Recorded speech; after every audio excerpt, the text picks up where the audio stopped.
Olá a todos do canal Elite Oculta, eu sou Gabriel Brant e estarei por aqui todas as segundas, terças e quintas.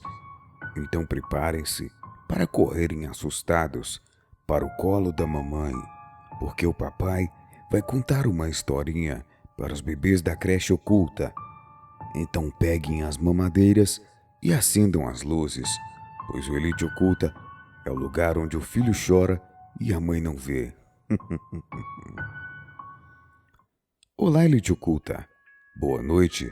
Me chamo Joyce, tenho 23 anos e vou contar o fato de como a minha família se envolveu com um bando de lobisomens. Bem, antes de começar esse relato, gostaria de dizer que ao longo dos anos eu passei a namorar um rapaz cigano e digo de passagem que esse povo misterioso esconde segredos que nem mesmo a maioria dos próprios ciganos sabem. E garanto a vocês que eles sabem feitiços, rezas, encantamentos e magias para se transformarem em tronco de árvores, animais e até mesmo o poderoso lobisomem. Seus cultos pagãos envolvem muita disciplina. Quando os povos ciganos da antiguidade deixaram a Índia, não carregaram suas divindades. Eles possuíam na sua língua apenas uma palavra para designar Deus, Del Devil. Eles se adaptaram facilmente às religiões dos países onde permaneceram.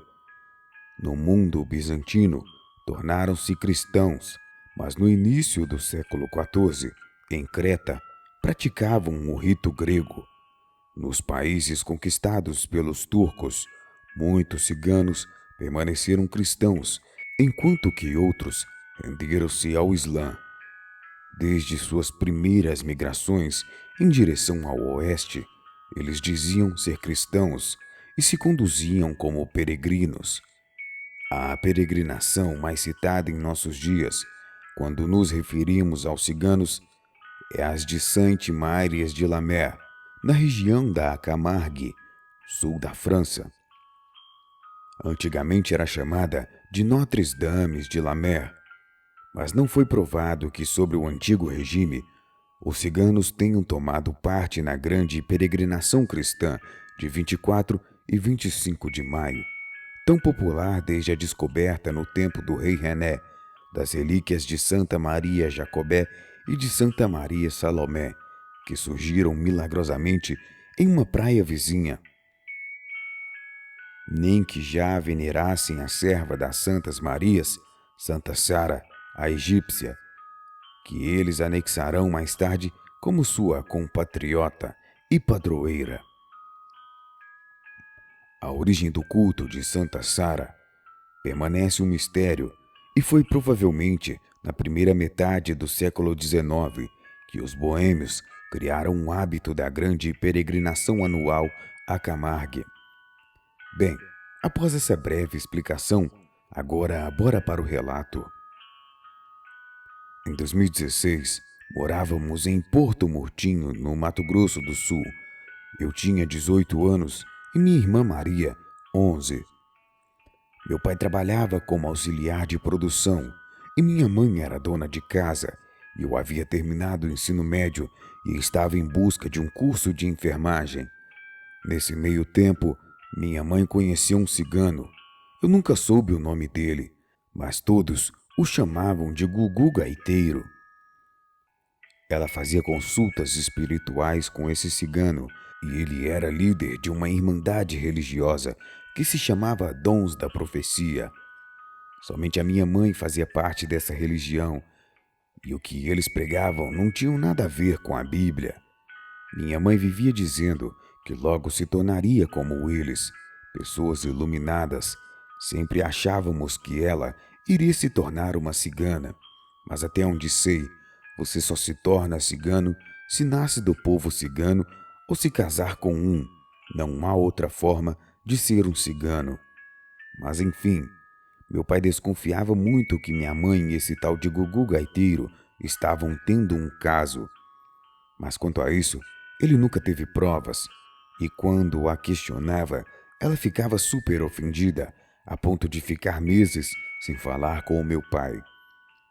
Eu não suportava mais aquela situação em casa.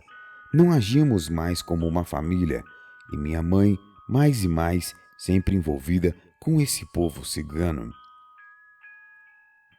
Quando fiz 19 anos, eu arrumei um emprego em uma sorveteria. Ganhava pouco, mas fui morar sozinha. Porém, devido ao Covid, perdi o meu emprego e não podia pagar o meu aluguel, porque o condomínio onde eu morava era muito caro.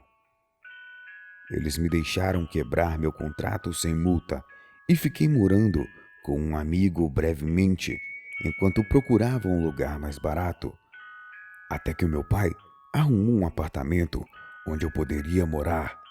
Era o apartamento da minha avó paterna. Ela havia falecido há uns 6 meses e o apartamento ficou vazio, então fiquei morando lá. Afinal, eu não tinha condições de pagar um aluguel. Na minha segunda noite no apartamento, estava dormindo sozinha e às 3 da manhã acordo com alguém batendo na minha porta. Eu vou e olho pelo olho mágico, mas não consigo ver nada e nem ninguém. Mas era uma senhora do outro lado batendo na porta e me pedindo ajuda. Pergunto o que está acontecendo e ela diz que está ferida. Pergunto o que aconteceu e ela não me conta. Começo a entrar em pânico, mas não consigo ver pelo olho mágico. Ela continuava pedindo para deixá-la entrar, mas eu digo a ela que sinto muito por não poder e que vou chamar a polícia. Chamo a polícia e me escondo no banheiro com uma faca. A polícia chegou e eles confirmaram que havia uma mulher ferida, mas foi isso, não deram mais detalhes. Um mês depois, um sem-teto que morava no acampamento perto dos ciganos aparece e começa a conversar comigo. Ele vem caminhando pelo meu condomínio, pois ele conhece a todos e todos conhecem os seus negócios. Ele me diz: acontece que a garota estava na casa do namorado dela, que era o meu vizinho, que morava na casa no fim da rua.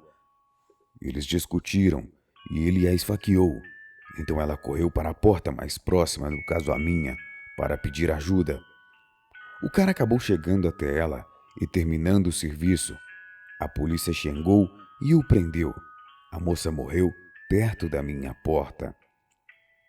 O meu condomínio era uma área descampada e aberta. Era morado, mas o portão só ficava aberto e os apartamentos eram prédios individuais de 2 andares em cada terreno e o meu era o primeiro do condomínio.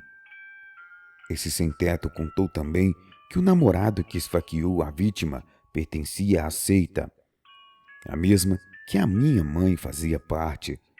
Ele também disse que esfaquear a namorada foi a versão da polícia, pois na verdade ele havia se transformado em um monstro e a matado. Aliás, todos dessa seita se transformavam em monstros.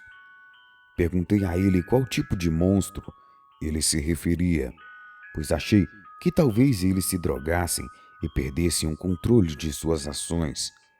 Mas o sem-teto foi bem claro e disse: eles se transformam em lobisomens, moça. Perdi logo a paciência e disse para o sem-teto ir procurar alguma coisa para fazer, porque eu estava cheia de serviço. E pensar que por um minuto eu estava levando ele a sério, e ele me vem com essa de lobisomem. Ele continuou a falar que, como morava perto do acampamento cigano, já havia presenciado muitas coisas, mas esse pessoal dessa seita eram muito cautelosos. Eles não se transformavam na cidade, não. Eles sempre iam para o Pantanal e lá se transformavam em lobisomens. Entrei em casa e disse que eu tinha muita coisa para fazer e sugeri ao sem-teto fazer o mesmo. E naquele momento não levei nada a sério do que aquele louco havia dito. Isso foi um grande erro da minha parte, pois eu deveria ter observado os sinais. Sempre que eu visitava minha mãe, percebia que ela estava mais estranha. Dizia que estava ganhando poderes e dividiria isso tudo com a nossa família. Todos nós ignorávamos aos sinais, até que aconteceu. A seita que a minha mãe pertencia, na verdade, era uma comunidade cigana, onde todos acreditavam que eram lobisomens. O tal do Gugu Gaiteiro era o mentor da minha mãe. Ele era o responsável por fazê-la passar por todo um processo ritualístico da lua cheia, até ela ser abençoada com o dom de se transformar em uma lobisomem. Eu nunca acreditei nessas coisas, mas sim, aconteceu. Minha mãe era uma lobisomem. Ela matou meu pai e minha irmã quando eu tinha 19 anos e quase me matou também. Era tudo parte de algum ritual que ela queria realizar para nos transformar em lobisomens. Não tenho certeza de que aconteceu exatamente, pois ela havia nos drogado durante o jantar. Ela e o tal do Gugu Gaiteiro. Seja lá o que fosse que eles queriam fazer, não deu certo. E eles só não me mataram durante aquele ritual porque aquele sem-teto havia notado uma movimentação estranha no acampamento. Ciganos e gritos, que ele logo reconheceu que era eu. Então ele chamou a polícia, mas quando a polícia chegou, infelizmente era tarde demais para salvar o meu pai e a minha irmã. Eu não pude dizer muita coisa aos policiais, pois estava drogada. Gugu Gaiteiro e seu bando foram inocentados e minha mãe assumiu toda a culpa dos crimes. Bem, isso não é algo que eu costume falar, mas recentemente aconteceu algo que me deixou preocupada com a minha segurança. Depois que a polícia prendeu minha mãe, ela foi mandada para um asilo para loucos, onde ficou nos últimos 2 anos. Ela escapou há uma semana, depois de matar 2 enfermeiras e um guarda. Estou com medo de que ela venha atrás de mim e por isso estou me mudando de um lugar para o outro. Estou com medo e não sei o que fazer. Me mudei recentemente para Minas Gerais. Vivo em uma cidade no interior do sul de Minas, mas por aqui tem muitas histórias de lobisomens. Hoje eu acredito, eles são reais e são bem mais organizados do que aparentam. Às vezes, quando estou sozinha em casa, escuto uivos e quando estou voltando do trabalho à noite, sinto que tem alguém me observando. Posso parecer louca, mas o que eu digo é verdade. A minha mãe é uma lobisomem. Tenham todos uma boa noite.